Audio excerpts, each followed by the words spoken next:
We have seen, Jared, with the Tea Party protests that were on April 15th, 2,200 events nationwide, another one coming up on July the 4th, and as you well know, the country sent out a resounding message that they strongly opposed the bailouts, and here the government went forward with it in direct conflict of representing the wishes of us, the constituents. As a young person in college, or surrounded with people your own age, do you feel like that the college students are waking up to the fact that something is seriously wrong with our government, that it no longer represents the will of we the people? Well, to a certain degree. I mean, like I said, the fires are beginning to be lit in the grassroots field of liberty. There's more and more people waking up at a faster rate than there has ever been. Yet, at the same time, though, when we talk about these, Tea Parties and the rejection of the bailouts by a lot of people, college students, they sort of see it like, well, why were you not protesting against the Bush bailouts? Why were you not protesting against the Bush spending? So all these so-called conservatives, the mine eyes have seen the light conservatives who came out of the closet, so to speak, they really don't have any credibility. And the college students are certainly calling them out on it. And we sort of get thrown into that camp, too.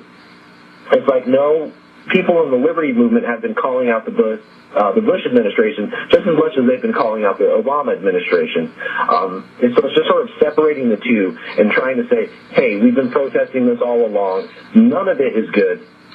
Neither, Bush spending, Obama spending, Bush bailout, Obama bailout, they're all equally bad. So trying to convey that message to the students to let them know that this is not about partisan politics, this is about principle, is probably the most key issue to continuing to wake up students. Yes, that's an excellent point, Jared, that all these conservatives have come out of the woodwork after Obama had taken office and suddenly concerned about our civil liberties and all the money we're spending when, in fact, they've been supporting it for the past 8 years. Isn't it amazing that people in this area seem to be so much happier being sold out by Republicans than they are Democrats? When the Republican administration is looting and fleecing them, they seem to just take it better. And it blows my mind. Caught in the paradigm. We're coming up on a break. In all reality, we should be more upset that the Republicans doing the exact opposite of what they supposedly stand for. I mean, if the Democrat says, I'm going to raise your taxes, I'm going to increase spending. Well, the Republican says, I'm going to cut your taxes, I'm going to decrease spending. And we get the same thing no matter what. I just appreciate the person who doesn't lie to me when they say they're going to do something I don't like. Exactly. That's an excellent point. The supposed conservative party over doubled the size of government in 8 years, and Obama's on the path to triple it now. But, that's why the entertainers like Sean Hannity and Rush Limbaugh, they get such a response by always just bashing the Democrats no matter what. Jared, we're coming up on a break. Hang with us. We'll be back in 3 minutes here on The Real News.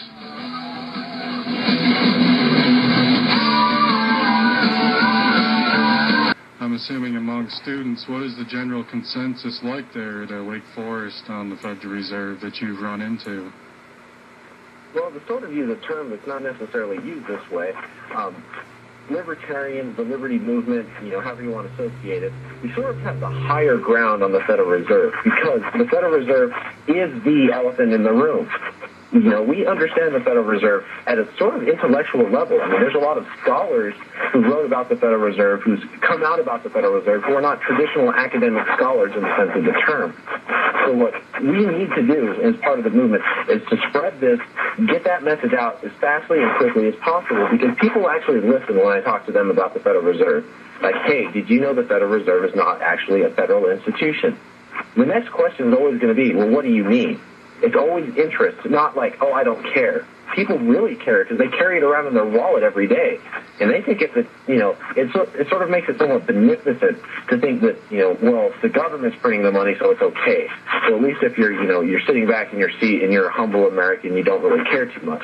When you tell them that it's not, that there are actually special interests that dictate how our money's printed, what it's being used for to the extent of trillions of dollars, you can really wake people up. So the Federal Reserve, we really need to start utilizing this issue more, and I think we're doing a pretty good job now. I think it's the issue that does seem to be at the front of the movement, though, certainly, because we certainly have the higher ground. Even the most committed and dedicated, politician to the left or to the right, still can't even argue. It's like a second grader versus, a doctorate student. I mean, listening to Ron Paul on the Federal Reserve versus someone like, Barney Frank. Barney Frank still to this day has very little about the inside operations of the Fed. So we certainly need to keep on getting that message out. It amazes me on the subject of the Federal Reserve how you could live in this country. I mean, I did not know the truth about the Federal Reserve until I was in my early 30s, and the fact that, it's not taught in school, it's the truth's out there if you look for it, but it goes so unknown by so many, and here we have seen that $12.8 trillion has been spent by the Fed and the Treasury, nearly the gross domestic product of the entire economy, and the American people are on the hook for it, and it's good to see young people like you waking up and spreading the message. I wanted to get your opinion. You're in the age group of, if they was to institute a draft, you would be in that age group. What is your opinion of this war, your opinion of how we got into it, and just from your perspective, the fact that it seems to be possibly spreading into Pakistan and other regions of the world?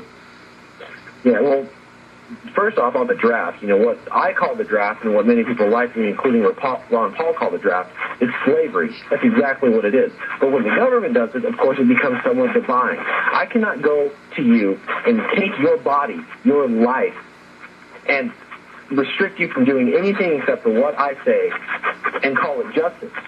But that's exactly what the government does with the draft. They go and they take your body, they take your life, they take your freedom, and then they call it justice. I mean, that's completely backwards. So government sort of has this divine sort of background. People think it's okay if the government does it. But if an individual does it, well, it's not necessarily the same. I can't steal money from you and call it taxation, but the government can steal money from you and call it taxation and get away with it. So there's a big difference there. Going back to the war in Iraq, the war in Afghanistan, soon to be the war in Pakistan, Iran, North Korea. Our foreign policy will bring down this country. There's a reason that Ron Paul harps on foreign policy so much, and that's because of the economic side of things. We cannot afford empire. All great countries fall due to the fact that they want to police and run the world. We are $11 trillion in debt, and I've seen figures that we have over $75 trillion in liabilities. And how are we paying for this? And that's such a simple question we need to be asking people. Well, we need to invade Pakistan, someone might say. Obama's certainly not taking anything of Iran off the table. It sounds like he's getting more aggressive with Pakistan, Iran, and North Korea. You just need to ask them, well, where do we get the money? You can do one of three things. You can raise taxes, you can borrow it, or you can inflate it. You can monetize it. You can destroy the currency. And we're seeing a horrific combination of all three right now. I mean, and that's not even including, though, even though the economic issues of war are so very important, because that's what brings down countries in the end. That's what crushes economic systems, because we cannot handle the absolute burden that places on this country. But also the humane side of things. We don't accept, China or a different foreign country coming to the United States and telling us how to live our lives with bases on our street corners. I mean, that would be an act of war. Just them simply having active troops in the United States, that would be an act of war. And we have, as it sits, over 750 bases in over 150 countries. That's the last figure I saw from Chalmers Johnson. So if we would consider it an act of war, well, why don't other countries consider it an act of war? And they sort of do. They sort of hate us because we're involved in their lives, just like we would hate them if they were involved, in ours. So we need to start looking at this from an economic sense of terms, and then sort of a humanitarian sense of it, how absolutely backwards it is, to use a sort of funny term.